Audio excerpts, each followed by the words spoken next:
প্রিয় নবম দশম শ্রেণীর শিক্ষার্থীরা এবং যারা এসএসসি পরীক্ষার্থী রয়েছে, এসব পড়াশোনা করি চ্যানেলের পক্ষ থেকে তোমাদেরকে অনেক অনেক অভিনন্দন। আমরা আজকে তোমাদের পরিসংখ্যান অধ্যায় অর্থাৎ অধ্যায় 17 330 পৃষ্ঠার যে উদাহরণ 4 রয়েছে এটা নিয়ে আলোচনা করব। তো আসলে এইখানে যে বিষয়টা আমরা আগের পার্টে বলেছি যে আহ, এই যে এখানে যেটা বলা হয়েছে যে গণসংখ্যা বহুভুজ অঙ্কন করো। তো এটা দুই রকম আছে, একটা হচ্ছে আয়তলেখের সাহায্যে বা আয়তলেখ ব্যবহার করে গণসংখ্যা বহুভুজ, আর একটা হচ্ছে আয়তলেখ ছাড়া। তো কোয়েশ্চেন হলো যে আমি কিভাবে বুঝবো যে আসলে আয়তলেখ ব্যবহার করে গণসংখ্যা বহুভুজ নাকি আয়তলেখ ছাড়া। তো তার উত্তর হচ্ছে যে কোয়েশ্চেনে যখন ডিরেক্ট এইভাবে বলা হয় যে গণসংখ্যা নিবেশন সারণীর এই যে এটা হলো গণসংখ্যা নিবেশন সারণী, তার বহুভুজ অঙ্কন করো। তো এইসব ক্ষেত্রে যে মূল বিষয়টা সেটা হচ্ছে যে এটা আয়তলেখ ছাড়াই করতে হয়। হ্যাঁ, আবার কখনো দেখো কোশ্চেনে এইভাবে উল্লেখ করা থাকে, উদাহরণ 5-এ যেটা আছে আয়তলেখ ব্যবহার না করে, এটা মানে হচ্ছে আয়তলেখ ছাড়া। তো এই কোশ্চেনটা তাহলে উদাহরণ 4টা আসলে নরমালি দেখো আয়তলেখ ব্যবহার করে যেহেতু বলেনি, তাহলে আয়তলেখ ছাড়াই হওয়া উচিত। কিন্তু এখন প্রশ্ন হলো যে এটা কেন আয়তলেখ দিয়ে করেছে। তো তার উত্তর হচ্ছে এটা আসলে যেহেতু উদাহরণে শেখানো হয়েছে এখানে প্রথমে দেখো এখানে উদাহরণ 3-এ কিন্তু এই যে আয়তলেখের সাহায্যে গণসংখ্যা বহুভুজ, যেটা আমরা আগের পার্টে দেখিয়েছিলাম। তো আগের পার্টগুলো যারা দেখোনি আমরা ভিডিও নিচে প্লে লিস্টের লিঙ্ক দিয়ে দিই, সেখান থেকে দেখে নেবে। তো যেহেতু এইটার হচ্ছে যে এটার পরেই কিন্তু এই জিনিসটা আসছে উদাহরণ 4, সো এটাও আসলে আয়তলেখ ব্যবহার করেই গণসংখ্যা বহুভুজ করা হয়েছে। হ্যাঁ, আসলে আয়তলেখ ছাড়াটা এই যে উদাহরণ 5 থেকে শুরু হয়েছে। তো তোমাদের আসলে পরীক্ষা আসলে যেটা মনে রাখতে হবে যে এইভাবে যদি কখনো বলে যে আহ, নিচের গণসংখ্যা নিবেশন সারণীর বহুভুজ অঙ্কন করো, এটা কিন্তু আয়তলেখ ছাড়াই করতে হয়। কিন্তু এইখানে যেহেতু জিনিসটা শেখানো হয়েছিল, মানে উদাহরণ 3-এ শেখানো হয়েছে, তারই একটা ব্যবহারিক প্রয়োগ হিসেবে কিন্তু এখানে এটা দেওয়া হয়েছে। তো যাই হোক, এটা আমরা উদাহরণ 3-এ যেভাবে করেছি ঠিক একই নিয়মে করতে হবে। এটা হচ্ছে উদাহরণ 4। তো প্রথমত আমরা এটা কলামে তুলে নিই। এইখানে দেয়া আছে দেখো শ্রেণী ব্যবধান, তারপর এইখানে গণসংখ্যা, হ্যাঁ, এই দুটো ঘর, আর এখান থেকে মধ্যবিন্দুটা আমরা পরে বের করে নেব। তো শ্রেণী ব্যবধান এখানে দেয়া আছে 10 থেকে 20, তারপরে আছে 20 থেকে 30, তারপরে 30 থেকে 40, তারপর 40 থেকে 50, এরপর আছে 50 থেকে 60, তারপর 60 থেকে 70,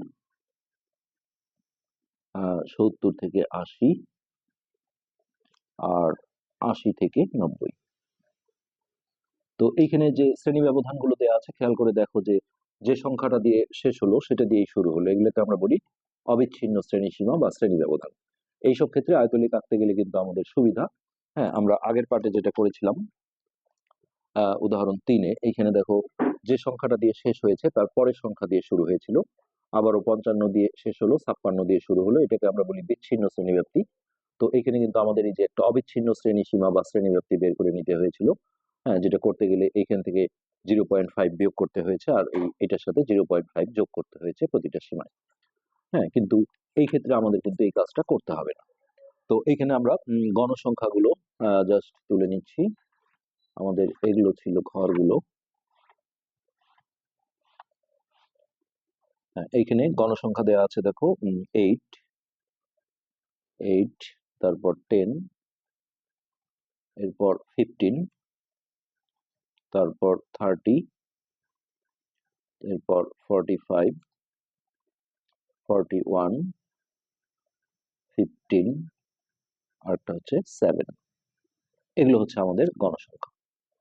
তো এই যখন আমরা আয়তলেখ থেকে গণসংখ্যা বহুভুজ আঁকবো তখন আসলে শ্রেণীর মধ্যমান বা মধ্যবিন্দুগুলো প্রয়োজন হয়। হ্যাঁ, যার কারণে এখানে আমরা শ্রেণীর মধ্যবিন্দুও লিখতে পারি অথবা মধ্যমান। তো এইটা বের করতে গেলে আমরা যেটা শিখিয়েছিলাম যে প্রতিটা শ্রেণীর এই দুটো যোগ করে 2 দিয়ে ভাগ, তাহলে 20 আর 10 যোগ করে হবে 30, 30কে 2 দিয়ে ভাগ করলে 15। তো বারবার কিন্তু ওইভাবেই বের করা যাবে, যোগ করে 2 দিয়ে ভাগ, কিন্তু একটা সহজ বুদ্ধি আছে যে এখানে শ্রেণী ব্যবধান বা শ্রেণী ব্যাপ্তি যত, তত করে যোগ করে দিলেই কিন্তু দ্রুত বের করা যায়। তো এখানে শ্রেণী ব্যবধান আসলে আমরা বলেছি যে যখন অবিচ্ছিন্ন আকারে থাকে, অর্থাৎ যেখানে শেষ হয়ে ওটা দিয়ে শুরু হলো, এইসব ক্ষেত্রে বিয়োগ করতে হয় এটা। আর যেটা আমরা উদাহরণ 3-এ দেখেছিলাম যে এইখানে যে সংখ্যা দিয়ে শেষ হয়েছে পরের সংখ্যা দিয়ে শুরু হয়েছে, সেক্ষেত্রে কিন্তু এটা বিয়োগ করে 1 যোগ করলে সেটা হয় শ্রেণী ব্যবধান। তো এখানে দেখো ন্যাচারালি এটা বিয়োগ করলে 10 হয়, তাহলে এখানে 10 শ্রেণী ব্যবধান থাকার কারণে আমরা এটার সাথে জাস্ট 10 করে যোগ করলে দ্রুত বের করতে পারবো। অথবা বারবার এই যে এই দুটো যোগ করে 2 দিয়ে ভাগ, এই দুটো যোগ করে 2 দিয়ে ভাগ, এইভাবে শ্রেণীর মধ্যমান বের করা যায়। তো 15 আর 10 যোগ করলে হবে 25, তারপরে 25 আর 10 যোগ করলে হবে 35, 35 আর 10 যোগ করে হবে 45। হ্যাঁ, তুমি মাঝে মাঝে দেখতে পারো এই দুটো যোগ করে দেখো 90 হয়, 2 দিয়ে ভাগ করলে এই যে 45 আসছে। তারপর আবারও এর সাথে 10 যোগ করলে 55, তারপর এর সাথে 10 যোগ করলে 65, তারপর এখানে হবে 75, তারপর এখানে হবে 85। এটা হচ্ছে শ্রেণীর মধ্যমান। ওকে, এবার আমরা লেখ কাগজে চলে যাব। আমাদের খাতার কাজ এখানে শেষ। পরে আমরা কিছু কথা লিখতে হবে, সেগুলো আমরা পরে লিখব। আচ্ছা, আমরা এই লেখ কাগজটা একটু এই দিকে করে নিই। আমরা নিচের দিকে জানি যে এটা এক্স অক্ষ থাকে, আমরা এইখানে দেখো এক্স অক্ষটা নিচ্ছি। এই মাথাটা তীর চিহ্ন দিয়ে এখানে আমরা এক্স লিখে দিলাম, আর উপরের দিকটা হচ্ছে ওয়াই অক্ষ। এইটা উপরে মাথায় এইভাবে তীর চিহ্ন দিয়ে ওয়াই, আর এই ওটা হচ্ছে আমাদের মূল বিন্দু।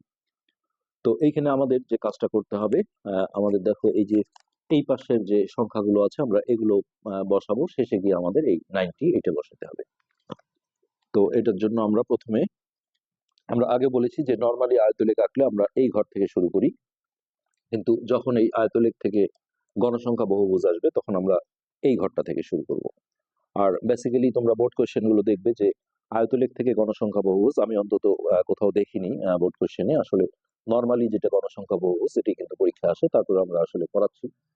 তো এইখান থেকে আমরা শুরু করলে প্রথমে আমরা লিখবো হচ্ছে 10, তারপর এইখানে লিখবো 20, তারপর এটা হবে 30। আমরা দেখো এই যে এই সীমানাগুলো লিখছি, শেষে গিয়ে আমাদের এই 90 এটা বসাতে হবে। সো 30, তারপর হচ্ছে 40, 50, এটা হচ্ছে 60, 70, 80, 90, এই যে শেষে গিয়ে আমরা 90 বসালাম। তো এরপর আমরা হচ্ছে ওয়াই অক্ষে গণসংখ্যাগুলো বসাবো, আর এইদিকে আমরা লিখে দেবো যে এটা আমাদের এক্স অক্ষে থাকছে অবিচ্ছিন্ন শ্রেণী সীমা বা শ্রেণী ব্যাপ্তি, আর এই ওয়াই অক্ষে আমরা বসাবো হচ্ছে গণ সংখ্যা। ওকে, এই ওয়াই অক্ষে সবসময় আসলে 5 করে, অর্থাৎ প্রতি ঘর 1 করে ধরলে হয়। এখানে আমাদের সর্বোচ্চ গণসংখ্যা আছে দেখো 45। তো আমরা এই যে এখানে লিখবো 5, 10, 15, 20, 25, 30, 35, 40, আর এখানে হচ্ছে 45। বেশি রাখলেও কোনো সমস্যা নেই। এরপর আমরা যেটা করব, এই যে 10 থেকে 20 এই শ্রেণীর গণসংখ্যা আছে আমাদের 8। তাহলে দেখো আমরা 8, এইখান থেকে আমরা 8 বরাবর, এই যে এখানে 5, 6, 7, 8, এই 8 বরাবর স্কেল দিয়ে তোমরা এইভাবে জিনিসটাকে টেনে দেবে। আচ্ছা, এরপরের গণসংখ্যাটা আছে 10। তাহলে এই দাগটা থেকে উঠবে, এখানে এই যে 10 পর্যন্ত গেলাম, হ্যাঁ, এইটা নিচ পর্যন্ত যোগ করে দিতে হবে। এরপরেরটা আছে 15, অর্থাৎ 15। তাহলে এই যে 15 লেভেল পর্যন্ত গেলাম, এইটা আমরা টেনে দিলাম। এরপরের গণসংখ্যা আছে 30। তাহলে এইটা থেকে আমরা এই যে 30 বরাবর চলে যাব। 30 স্কেল দিয়ে করবে, আমি আসলে হাত দিয়ে করছি। এটা হলো 30। এরপর আছে 45। তাহলে দেখো এই যে এই লেভেলটা হচ্ছে 45, এইটা যোগ করে দিলাম, আর এইটা আমাদের নিচ পর্যন্ত যোগ করে দিতে হবে। এই 45 এর পর আছে 41। তাহলে এই যে এই লেভেলটা দেখো 40, তার চেয়ে এক ঘর উপরে ছোট ঘর, এটা হচ্ছে 41। এইভাবেই ন্যাচারালি আয়তলেখটা আঁকতে হয়। 41 এর পর আছে 15, অর্থাৎ 15। তাহলে এই যে 15 লেভেল এটা, তো এইটা আমরা 15তে দিয়ে দিলাম। এরপর লাস্ট আছে হচ্ছে 7। তাহলে এই যে 5, 6, 7, এই আমাদের আয়তলেখ কিন্তু অলরেডি হয়ে গেল। এরপর আমাদের এই আয়তলেখের যে ভাষাটা আমরা সেটা কমপ্লিট করে নেব। আয়ত লেখ, তাহলে আমাদের প্রথমত বলতে হবে এক্স অক্ষের ছোট ছোট যে ঘরগুলো আছে এটাকে বলা হয় ক্ষুদ্রতম বর্গের। এই প্রতিটা একটা করে দেখো, এই যে ছোট ছোট এগুলো একটা করে বর্গ, তার প্রতি বাহুর দৈর্ঘ্যকে আমরা কত ধরেছি, এইখান থেকে এখানে এসেছি, তাহলে এটা বিয়োগ করে দেখো 10 হয়, প্রতি জায়গাটায় 10। তাহলে ঘর আছে কয়টা? 5টা। তাহলে 5টা ঘর গিয়ে যদি আমরা 10 একক হয়, তাহলে প্রতি ঘর কিন্তু এখানে 2 একক করে। এখন বইয়েরটা বলতে পারো যে এখানে কেন 10 একক লিখেছি, প্রতি ঘরকে 10 একক। এখানে আসলে গ্রাফের কাগজটা সেইভাবে আনতে পারেনি, যার কারণে এখান থেকে এখানে আসলে এক ঘর মিনিং করার কারণেই বলেছে যে প্রতি ঘর 10 করে। কিন্তু আমাদের এখানে যেহেতু ছোট ছোট 5টা ঘর আছে, যে 1 2 3 4 5, হ্যাঁ, যার কারণে আমরা প্রতি ঘরকে 2 একক বলবো। বর্গের প্রতি বাহুর দৈর্ঘ্যকে 2 একক। কিন্তু আমরা উদাহরণ 3-এ যেটা দেখেছিলাম, এখানে আমাদের শ্রেণীব্যাপ্তি ছিল দেখো 5, এই যে 46 47 48 49 50, কেননা এক্ষেত্রে বিচ্ছিন্ন শ্রেণীব্যাপ্তি ছিল, যে যেটায় শেষ হয় পরেরটা দিয়ে শুরু, এক্ষেত্রে এইটা বিয়োগ করে 1 যোগ করতে হয়। তো যখন 5-এর শ্রেণীব্যাপ্তি বা শ্রেণী ব্যবধান থাকে, অর্থাৎ এইখান থেকে এখানে আসলে 5 হবে, আবার ঘরও আছে 5টা, তাহলে প্রত্যেকটা ক্ষুদ্রতম বর্গের বাহুর দৈর্ঘ্য কিন্তু 1 একক করে বলতে হবে। তো এক্স অক্ষের ক্ষুদ্রতম বর্গের প্রতি বাহুর দৈর্ঘ্যকে 2 একক ধরে আমরা এক্স অক্ষে কি বসিয়েছিলাম? অবিচ্ছিন্ন শ্রেণী ব্যাপ্তি। এবং ওয়াই অক্ষে সবসময় প্রতি বাহুর দৈর্ঘ্যকে 1 একক ধরলেই হয়। ওয়াই অক্ষের ক্ষুদ্রতম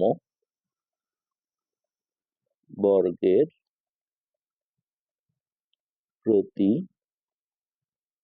বাহুর দৈর্ঘ্যকে 1 একক ধরে এখানে দেখো এই যে ছোট ছোট ঘর 5টা আছে, তারপর আমরা 5 লিখেছি, তাহলে প্রতিটা ঘর কিন্তু 1 করে, হ্যাঁ, ধরে আয়তলেখ আঁকা হলো। আচ্ছা, এরপর এইখানে হচ্ছে আমাদের গণসংখ্যা বহুভুজ আঁকার জন্য আমাদের যে কাজটা করতে হবে, এই প্রতিটা আয়তের এই যে ভূমির বিপরীত বাহু, সমান্তরাল বিপরীত বাহু যেটা আছে, এটা তার মধ্যবিন্দু নির্ণয় করতে হবে। তাহলে এখানে যেহেতু 5টা ঘর আছে, 1 2 3 4 5, 5-এর অর্ধেক আড়াই, তাহলে এইখান থেকে দেখো 1 2, এই যে 2 আর 3-এর মাঝখানে এটা আড়াই, প্রতিটা জায়গায় 1 2, এটা আড়াই। এইখান থেকে দেখো 1 2 আড়াই, তারপর 1 2 আড়াই, 1 2 আড়াই, 1 2, এটা আড়াই, তারপর 1 2, এটা আড়াই, 1 2 আড়াই। তো এই যে আমরা মধ্যমানগুলো বের করেছি, দেখো এই যে 15 25, এগুলো কিন্তু আসলে এইখানে আছে। কিভাবে দেখো,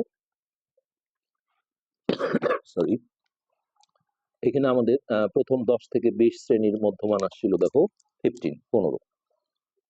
তাহলে এই যে 10 থেকে 20, তাহলে এই এই জায়গাটা আমি যদি ভাবি যে 10, প্রতিটা ঘর কিন্তু 2 করে আছে, তাহলে 10 দেখো এখান থেকে এখানে আসলে 12 13 14, এখানে 15 16, তাহলে দুইটার মাঝখানে হলে এটা অবশ্যই 15 হবে। তো এটা আমাদের জাস্ট দেখানোর জন্য এই কাজটা করা, কিন্তু আমরা এখানে সবসময় আয়তলেখ থেকে করতে গেলে এখানে যেহেতু 5টা ঘর থাকবে, আড়াই ঘর অর্থাৎ মিডিল পয়েন্টে কিন্তু বিন্দুগুলো নিলেই আমাদের হয়ে যাবে।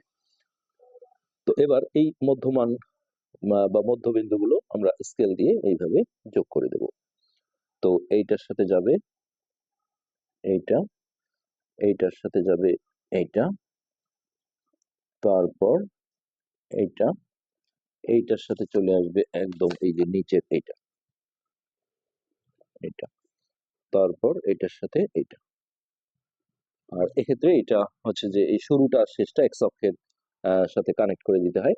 তো এই কানেক্ট করার সিস্টেম হচ্ছে, এখানে যেহেতু এখানে আড়াই ঘর আছে, তাহলে এখানে ওই নিচেও যদি আমরা ভাবি যে 1 2 আড়াই, এই বরাবরই কিন্তু আড়াই হয়, তো এইদিকে ব্যাক করবো আড়াই ঘর। তো দেখো 1 2 আড়াই, এই জায়গাটায় আমরা এইটা মিট করে দেব।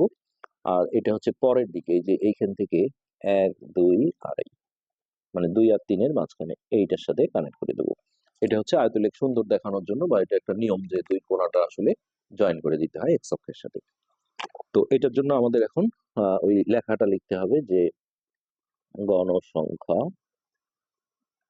বহুভুজ অঙ্কন। এটা হচ্ছে আয়তলেখ থেকে। তো এইটার ভাষাও আমরা উদাহরণ 3-এ আসলে দেখিয়েছি যে এইভাবে লিখতে হয় যে আয়তলেখ থেকে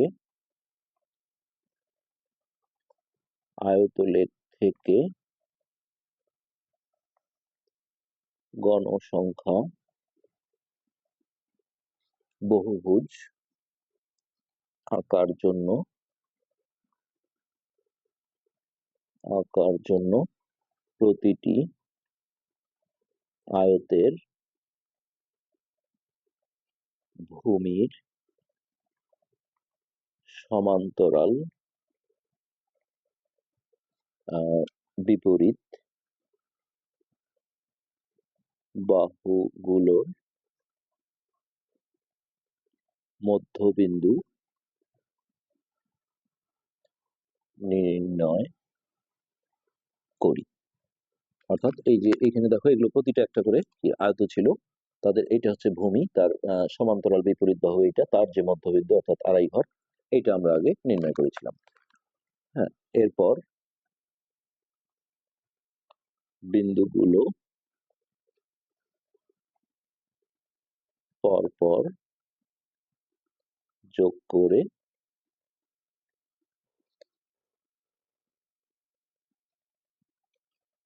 গণসংখ্যা